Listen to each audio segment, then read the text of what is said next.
name is Alan Crofton.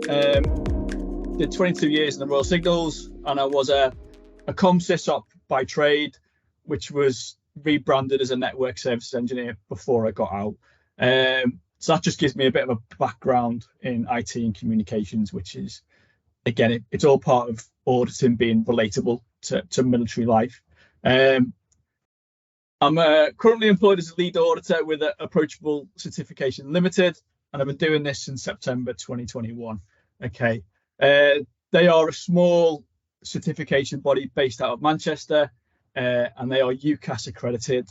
What that means really is that when you get a certificate from us, it's a worldwide recognised certificate.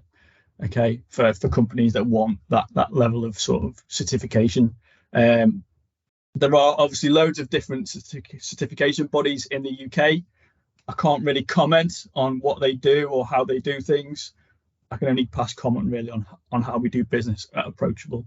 Currently audit ISO 9001, 27001 and 27701. Okay, again, just to give those people who've never had any experience with audits before, there are additional standards out there. Okay, again, if people want to talk about that in more detail, we can do so at the end.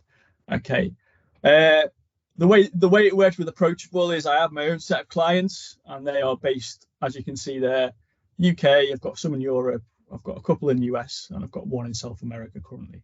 Okay, and then I've got another slide in a minute that will cover off that military to ISO 27001 piece. Okay, just to give you an idea of the type of companies that have ISO 27001. These are the type of companies that I've audited in the last 14 months. Okay, I've tried to avoid company names just to avoid, client confidentiality.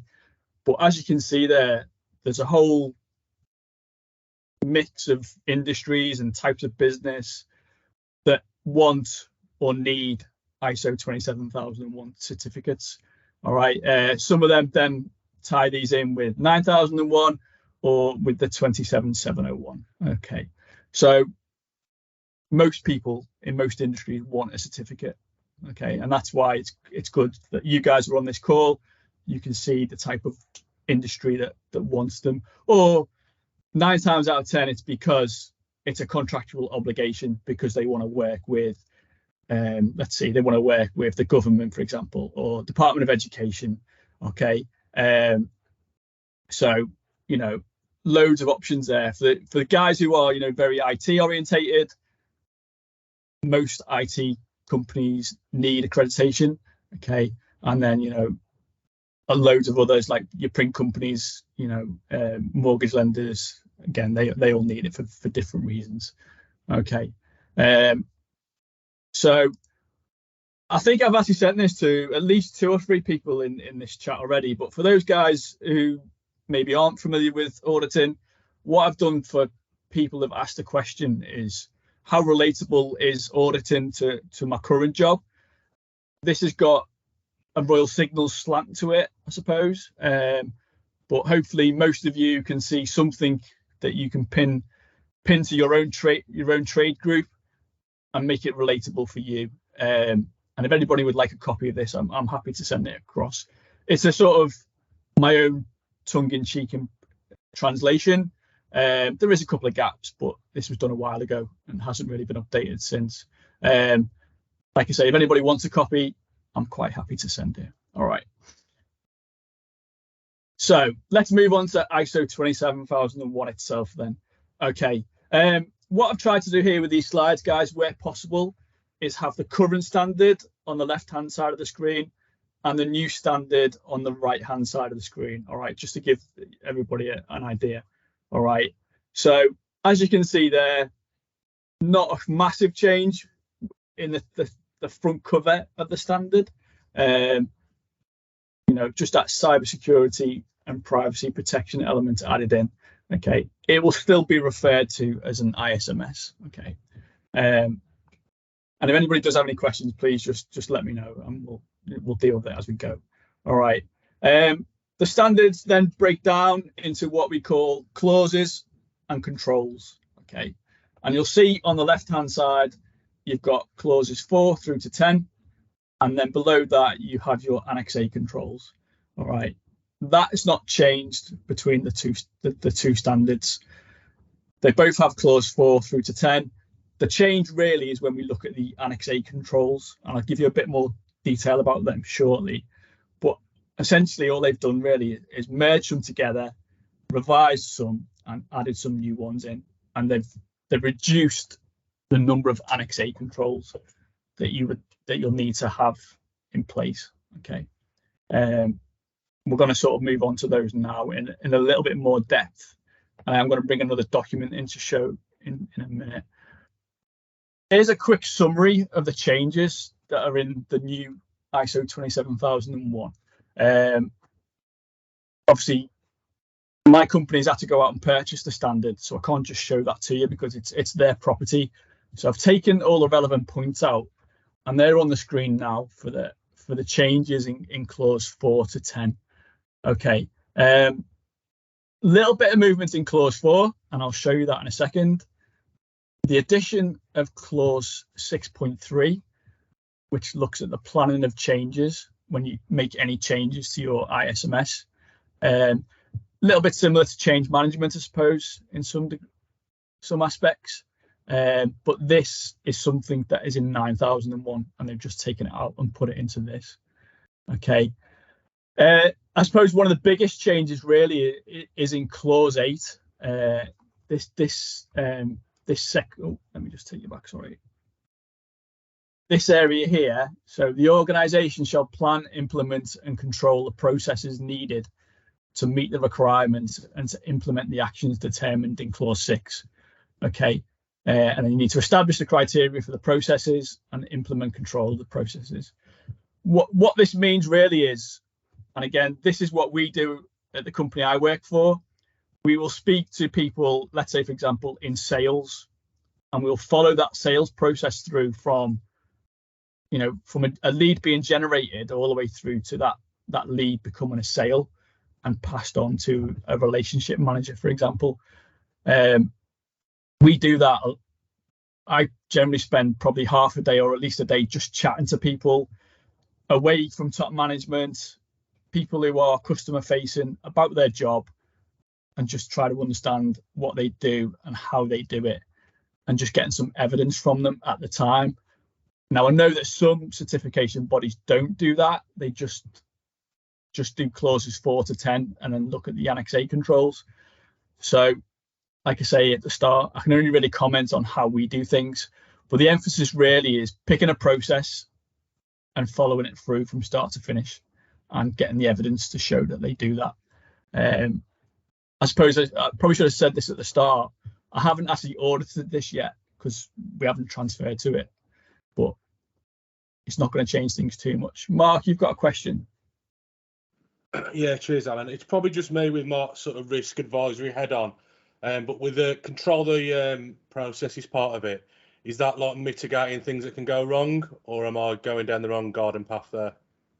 Can be, yeah. Again, a lot of when we do a process-based audit, to a certain degree, we're in the realms of the individual we're speaking to, and if they put themselves into a bit of a rabbit hole, and they say, "Oh, I don't have any antivirus on my computer," and you ask the question, "Why not?" and they go, "I don't know," and then you start asking the IT guys, "Why not?" and they don't know. You then start to go in to start asking more questions about risk and have they assessed the risk of that type of thing. It depends on the interview at the time, and it depends on who you're speaking to and if they put themselves into a corner. But risk is something we do focus on quite a lot. That makes sense?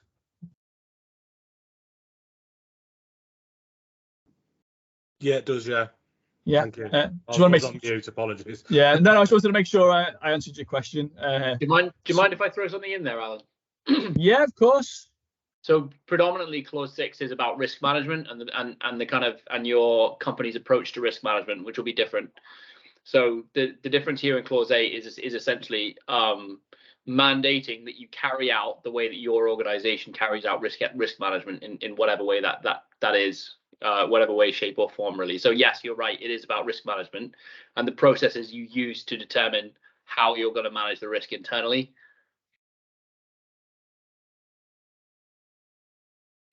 Yeah, the clause 6 is a big one, really. Some companies are very good because they spend a lot of time looking at risk.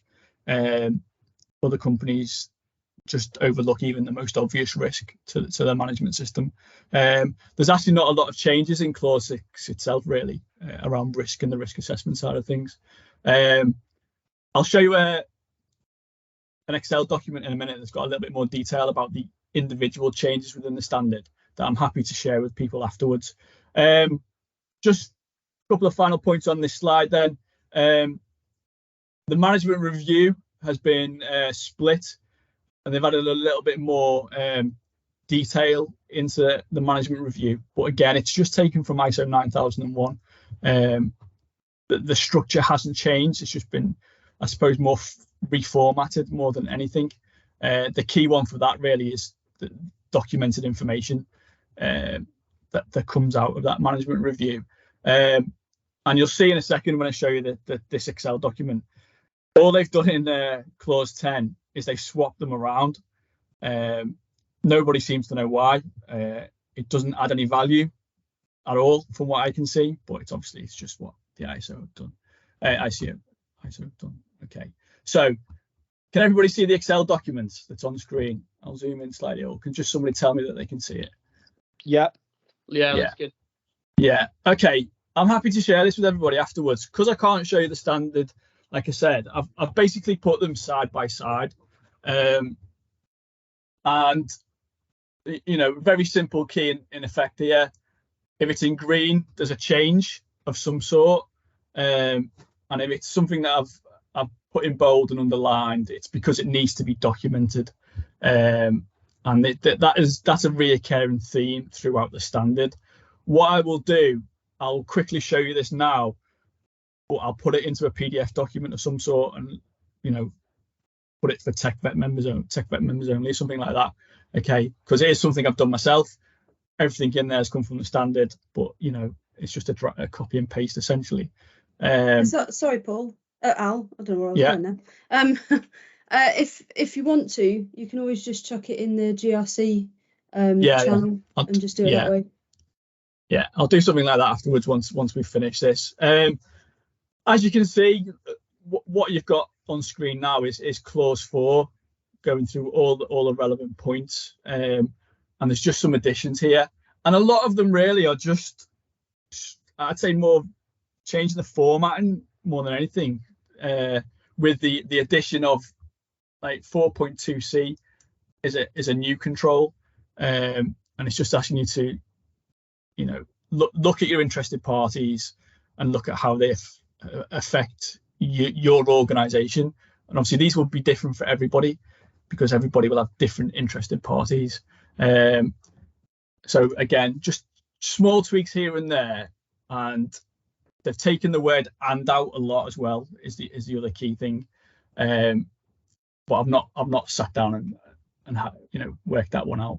And again, as you come down to section 4.4 here, there's a slight change in the wording, okay, including the processes needed and their interactions. So very similar, just small tweaks.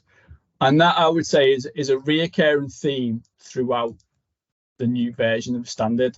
If you look at leadership and commitment there's a change to the note, or that there's a new note when we look just below 5.1H. Nothing hugely significant. Very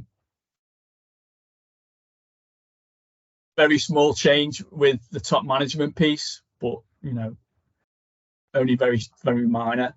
As I said, when you come on to clause 6, not a lot of change. No change at all when we look at risk assessment and risk treatment plan. And then, sorry, when you look at the risk treatment plan, there's a little bit more detail about your Annex A controls, but it's more notes more than anything in particular. In fact, it is just notes looking at that there. Key point to point out for those guys who maybe haven't worked with ISO 27001, your Annex A, so those A5 through to A8 on the new standard, they're the list of controls that you need to either implement or exclude. And again, once you sit down and play with this, it'll become more apparent for those that do this. Again, your statements of applicability is something that needs to be documented. And then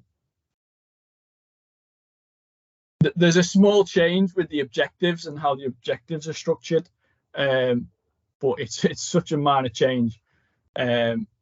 You know, it's just like I say, it's small tweaks here and there, and these really have just been elaborated or just been renumbered. So again, nothing massive for those guys that do this on a regular basis. The biggest one for 6 really is that addition of 6.3.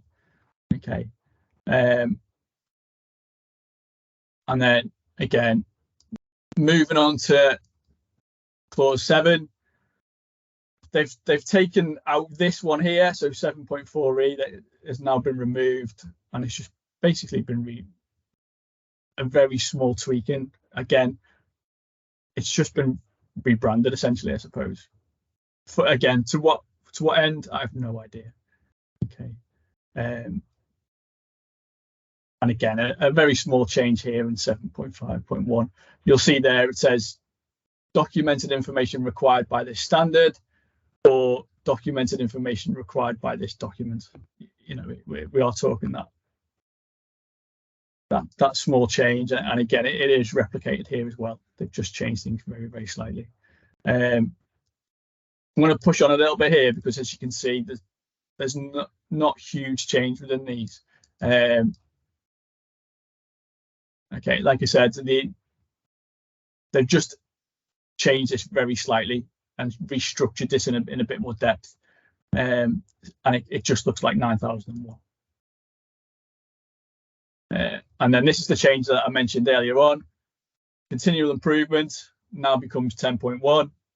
Non-conformity and corrective action becomes 10.2. No idea why. Okay. But like I say, I'll put this together in some sort of document for you guys. You can have it if you want it. For those guys that don't want it, obviously you don't need to worry about it. Okay. Where there are significant changes is in the Annex A controls. So some controls have been removed, a number have been merged, and a number have been revised, and you've got 11 new controls, and they've been sort of, it used to be A5 through to A18, it now goes A5 through to A8. So there will need to be a bit, probably more work done to the statements of applicability. Okay, and then on the next slide, okay. So this slide here, I'll take you through the controls in a minute. What I've put together here is where in the new standard it says there needs to be a policy or a topic specific policy, and you can see there's a list. A5, sorry, 5.2, A5.1, A5.18, A5.36. A8.3, A8.5, A8.11, and A8.13. Okay, that is where I, as an auditor, would ask a client for their policy that they put in place. When we look at the other side of the table, that is where we expect to see things documented. So things like the scope, the information security policy, the risk assessment, and there's a list there. Again, I'll put the slides in the GRC channel when we finish this, so you guys have got it should you need it, and a statement of applicability should be on there as well, actually. So again, this has reduced a little bit from what is currently expected, certainly on the policy side of things. The documentation hasn't changed too much, but again, as people get more, familiar with this new standard, this is the sort of thing we expect to see. These are the 11 new Annex A controls, and I've got a little bit more content on each of these now. what you'll see with these, there is a lot of guidance on these new controls, and all the controls in general. There is a lot more guidance available in them. Obviously, I'm not going to sit here and take you through every single one of the controls. Sorry, Rachel, you've got your hand up. I've only just seen it. It's all right, I've only just put it up. Quick question regarding the ISO, the old one and the new one, the 2013-222. Would you tell your advice for people? Would you get them to hold off until the 2022 exam and material is out, or would you get them to still go through with? Because looking at the Excel sheet you had, and what you've said, it sounds like there's a lot of like rewording and a few little things that are introduced. So, you know, for people, if they're interested in the other one or the older version, would you say still do that exam, study that material, or? It probably depends on what provider they're going to go through and what options are they still teaching the old standard. Customers will have up until 2025 to transition to the new standard. So this 2013 version is still going to be around for a while. But I think BSI have already taught at least one course on the new standard. I did the last old course with them in October. Oh, yeah. So yeah. They've on a new one now. Yeah. Oh, okay. I know Cyber's got the old one, you see, so I didn't push it because I didn't know, or I didn't want to advertise it and then people do it. But now I've seen the differences. It doesn't look too bad. So I just wondered, you know, if somebody does ask me as well, it means the that core mechanics are the same. So it still works predominantly off kind of understanding your business context, your business objectives, and then kind of risk managing as part of that, using Annex A for a control set. So that's how 2013 works. That's how this one works. It's just mainly you're looking at additional documented information, a few more policies, and then some, a consolidation of the Annex A controls themselves. So you will still be able to learn how to implement ISO 27001 if you go and do the old exam or the old kind of course. The only thing that you'll need to do is just kind of update your kind of your understanding to where these additional kind of changes are, and where kind of like where the slight tweaks are. You won't be wrong. You won't be kind of, you won't implement something that doesn't look anything like ISO 27001 22. You may just want to do a little bit of a refresher so that you're not kind of like missing out things like threat intelligence or data masking or any of the additions that kind of the 2022 is brought in. Oh, brilliant. Thanks, guys. Yeah. The current version is going to be around for a couple of years. So there'll be no harm in it. You'll just need to upskill to the new one, whether you're working with it or auditing it. So what I've put together next, guys, is again some slides about the new Annex A controls, and I've tried to put in some of the guidance. The guidance are screenshots taken straight from the standard. There is a lot more guidance available than what is on these slides. I've just tried to capture the high level bits, but essentially all they are really is guidance. It's up to the customers, the clients, how they implement these controls. And I haven't audited against this new standard yet, so it's still quite new to me as well. It's going to be quite interesting to see how some of the smaller companies tackle things like threat intelligence. But the thing with the Annex A controls, you can exclude them. Clients do exclude a number of controls, and as long as they're justified, then that's fine. So this one here, maybe initially I would expect maybe some smaller companies to exclude it, but again, until I audit it, it's just guesswork really. So what you see in this slide, and it's replicated on the next 10 slides, 11 including this one, is the control, what it is, and the purpose of that control with some guidance. Okay, and this will be in the slide deck for people to have a look at, for those people who maybe don't have a copy of the standard freely to hand. Okay, like I say, until I start auditing these, I'm not too sure what people are going to show me at this stage. But what you can see there, we've added threat intelligence, We've had, information security for use of cloud services, which is new because obviously most companies these days are using some cloud storage or cloud service of some sort. So it would make sense for this to be added into the controls. The current version in 2013 still talks about backup tapes being held. A guy coming in with a suitcase to collect your backup tapes to physically move to an offsite location. So you can see why this control in particular has been added. And then looking at the ICT readiness, Cynical look at this. They've changed this slightly to encourage people to go for ISO 22301, which is the business continuity standard. So, reduced it slightly, but making people well aware that there's another standard they can go for if they want to pay for it. That's my cynical view on that one. I'll leave that one with you guys to make your own judgment on that. Physical security monitoring then, quite an interesting one actually. Premises should be continuously monitored for unauthorized physical access.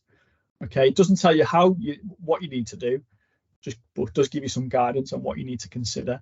Again, smaller companies may not be able to afford physical security monitoring, but again, till I audit it, it's just guesswork.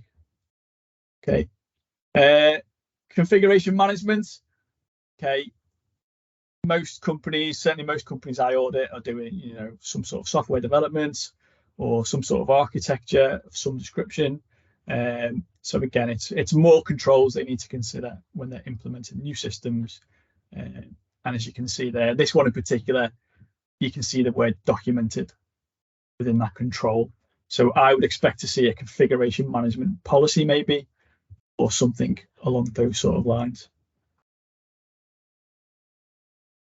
Information deletion, again, a little bit of guidance there. It will probably refer back to organizations' retention policies in one way, shape, or form, and how they determine when the information is no longer required. Again, quite a relevant one with the amount of data organizations are holding these days. Data masking, again, it looks at, looking at PII in particular, looking at data masking, pseudo anonymization, things like that. Again, this will be an interesting one when I come to audit this to see how people are doing it. There are, I'm sure, numerous tools out there that will do this for you. But again, till I see it in action, it's just going to be guesswork. Bit more emphasis now on data leak prevention. Again, loads of guidance in the standard with this one. And a lot of companies probably are already doing this in one way, shape, or form. Again, the smaller companies may struggle, but we'll see how that goes. Monitoring activities, again, the controls there, and loads of good guidance. There's too much to fit on the slides essentially. But what I'll probably try and do is I'll try and get you've got a couple more. I'll get the guidance notes and try and put it into a package for people as well for the new controls, just for a bit of familiarization. So some web filtering to reduce exposure. Again, there's tools out there to do it, but our company's doing it properly will be the interesting one. Again, coding, a very relevant one. Certainly for a lot of companies I audit, the software development companies, they need to be doing things properly and control in a controlled manner as well, I suppose, is the other one.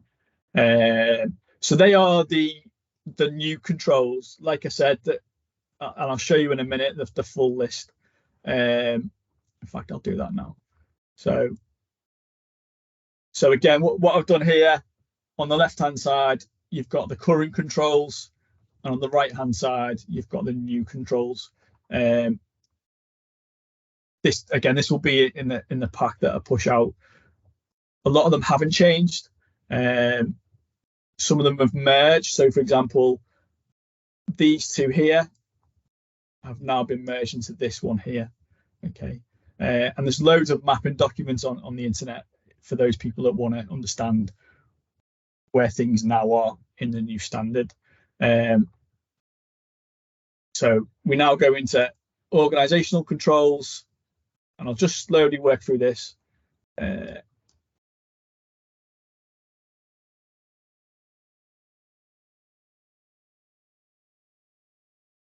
You've then got your organizational controls. So this is your HR elements of the business to a certain degree. Looking at right to work checks and terms and conditions of contract and NDAs and all that HR type stuff. Then looks at your physical controls. You know, how do you protect your business? So, you know, you look at the wire, so to speak, with the entry point to camp for those guys that are still serving. They've not changed too much. And then it goes to the technical controls. So this is things like, you know, speaking to the IT team and looking at things like backups, malware controls, your data leak prevention, and, you know, there's quite a comprehensive list there.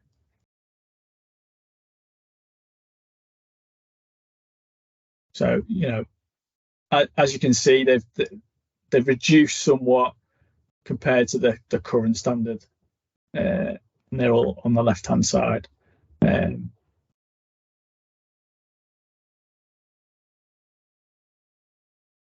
There we go, nearly at the bottom there. All right, so they're the current controls on the left.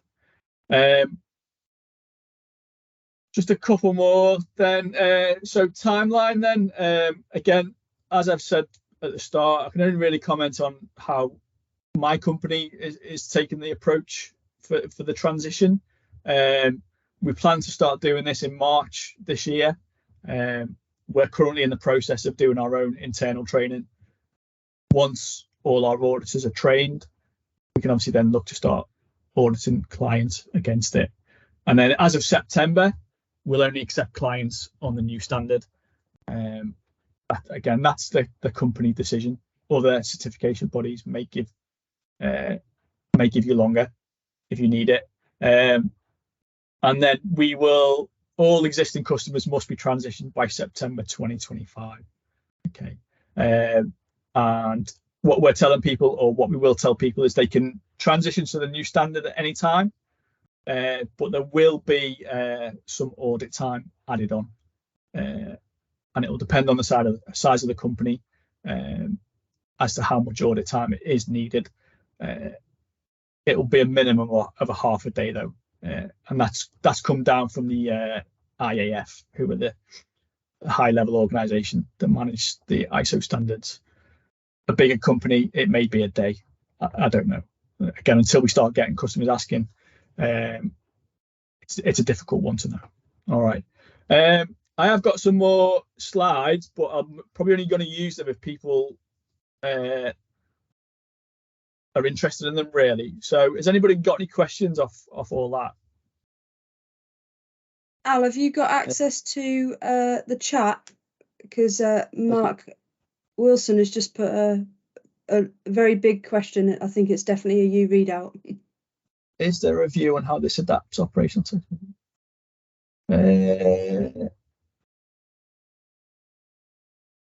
I can take that one if you want me. Yeah, I'm just looking through it now.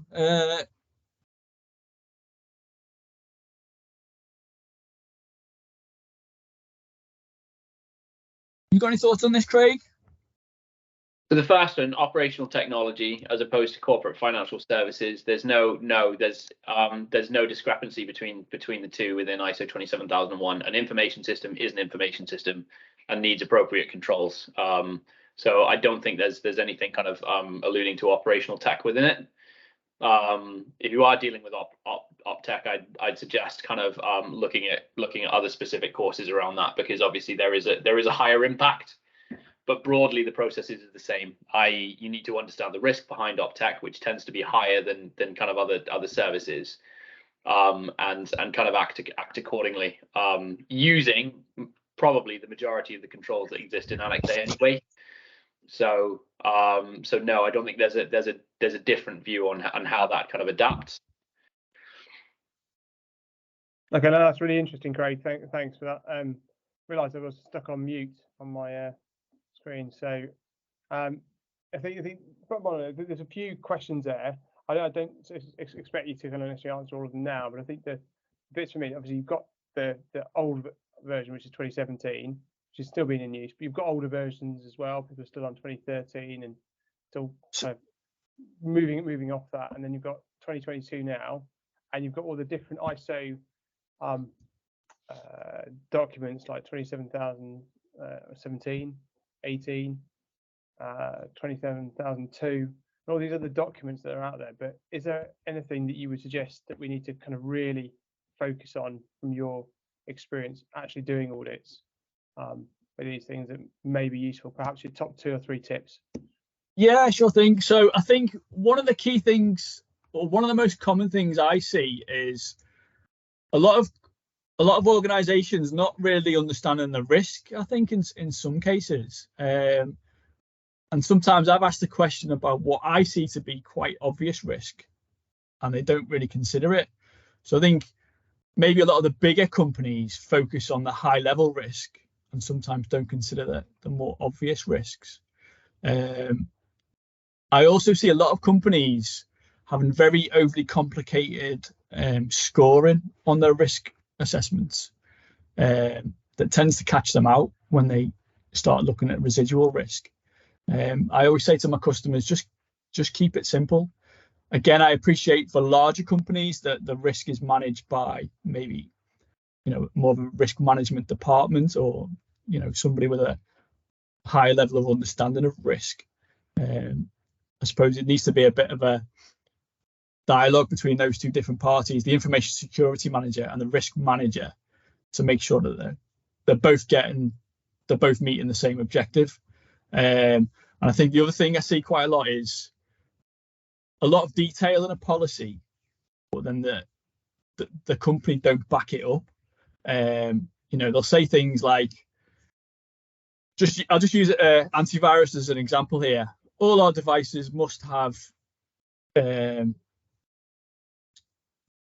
Norton antivirus on all our machines, and then you go around and you start seeing either no antivirus, or somebody's got a rogue antivirus installed on the machine, and then that's where they trip themselves up, because they've stated a specific make or policy, or specific brand, and for whatever reason they're just not following it through, or that the policy is so complicated they're just not sure how to evidence it as well.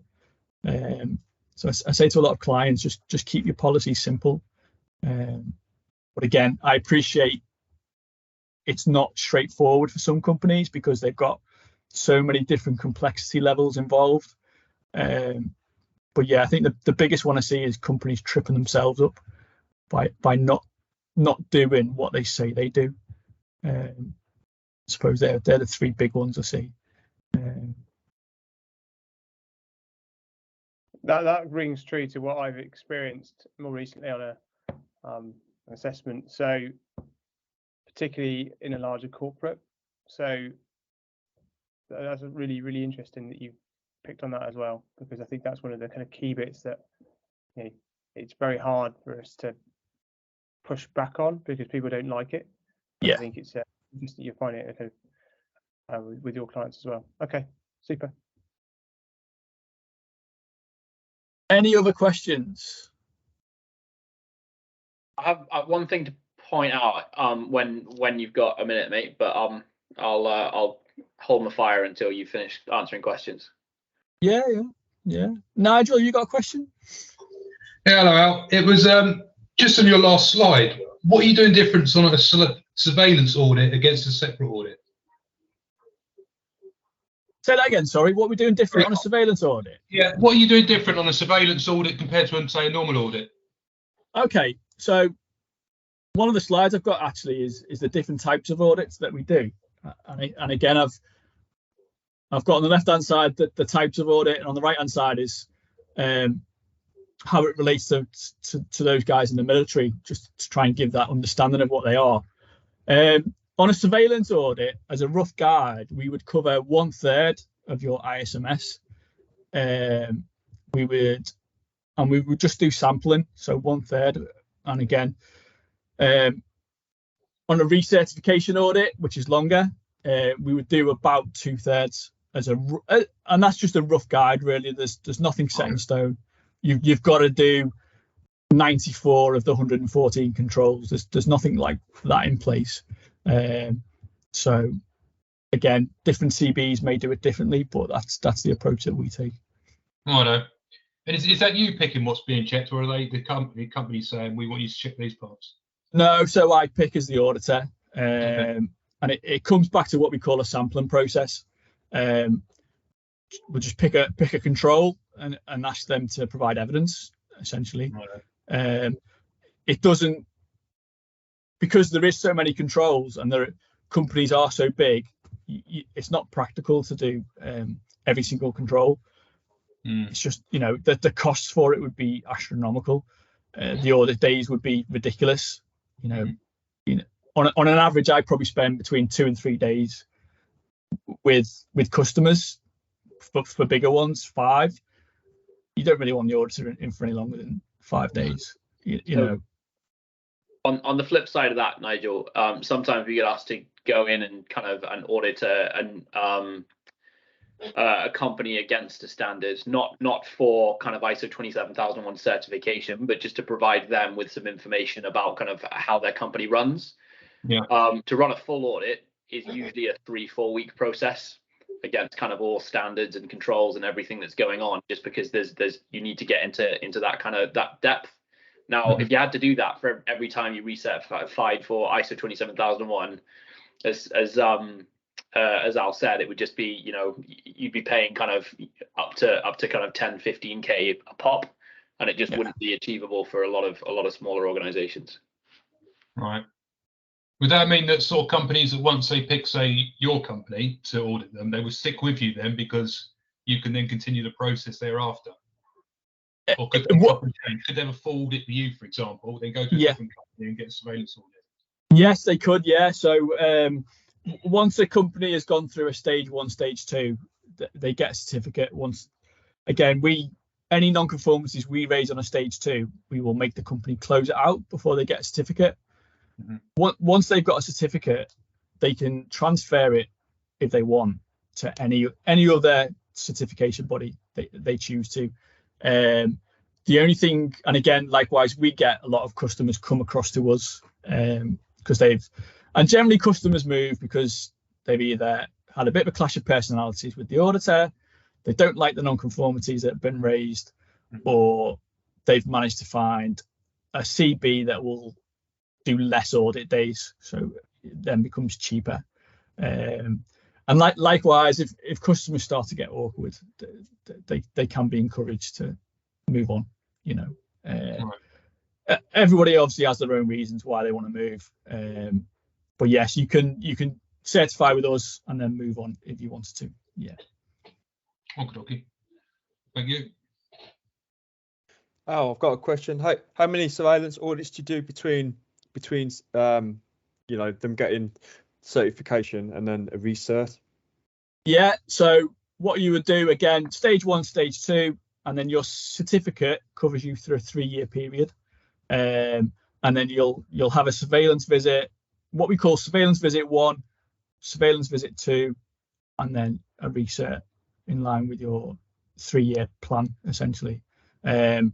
What we tend to do is we'll do your stage 2, your certificate then takes the date of completion of that stage 2. We will then do your first surveillance visit 9 months after, and that's to give you a 3-month buffer if there's any issues. So any non-conformities raised on a surveillance visit, we would expect you to close out on your next visit.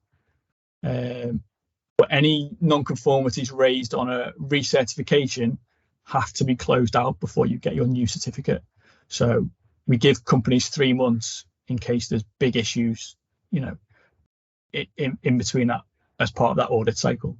Again, other CBs may do it differently, but that's what we do. Okay, yeah, that's clear. Thanks, Al. Anybody else? Can I just highlight something, mate, if that's all right? Yeah. So if you head back to the timelines of when things are going to happen. Yeah. Awesome. So guarantee you, I mean, I can't predict the future, but I'd quite happily put money on the fact that around September 2025, there's going to be a lot of companies clamoring for people who are trained up and understand ISO 27001 2022, because as we know, civvies like to leave things to the very last minute. So there's a good kind of opportunity to profit there, I think, for anyone who's kind of looking to go down that implementation or auditing route when it comes to ISO 2022. You don't have to be kind of a ninja at it tomorrow, but if you work towards it, then there'll be plenty of work around that time. The other thing is, if you don't mind going to the new controls, mate. Yeah. That one there. Yeah, awesome. So for all you kind of budding entrepreneurs in the room as well, around about that time, 2025, so you've got some time, there's going to be a lot of different companies clamoring for people who where they can outsource these specific kind of requirements too. So if you fancy starting a kind of a company that provides threat intelligence to organizations based on what assets they have, or what their kind of threat profile is, then again, there's going to be stacks of work around that 2025 point when people are kind of moving across to the new standard, for you to be able to kind of to benefit from. So this isn't all about just implementation. This is about the opportunities that you can get by utilizing the fact that there's been a change in standard. Yeah, it's there is a big demand at the minute for auditors in general to do ISO 27001. If anybody wants to have a chat about that in more detail, I'm happy to arrange another call or stay on for those guys that fancy that particular role. It's not for everybody, I'll be honest, but I quite enjoy it and have enjoyed it since I've been doing it. So, loads of work out there at the minute.